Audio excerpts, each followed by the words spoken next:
term indigenous people has been frequently misunderstood by most Western people who still now have a very confused idea of it. Hundreds of years of colonization and exploitation are the main cause of the diffuse ignorance on this important and delicate topic. First of all, we must clarify what indigenous people really means.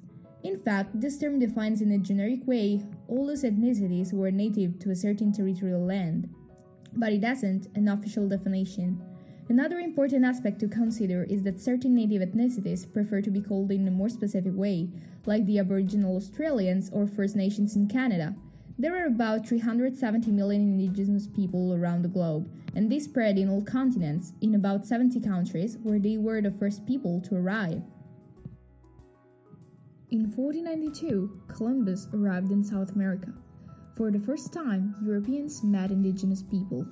Even if they had already colonized Africa and a part of Asia, Columbus' discovery of America is usually portrayed as the most important example of European colonization. Many other discoveries, such as the one of Australia in 1606 or New Zealand in 1642, followed. What makes all these events similar to each other are the consequences colonization had on those lands and on people living there.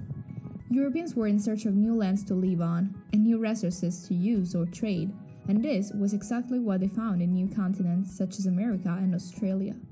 They discovered new types of crops to grow that didn't exist in their homeland, and also goods as whale oil and fur to trade, so at first they started to trade with indigenous people.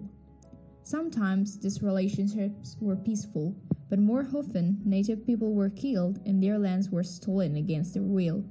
In general, over time, the lands belonging to indigenous people has been taken away and new European settlements has been built on them. Nowadays, most indigenous people live in cities, often in poor conditions. They face many problems, both physical and mental.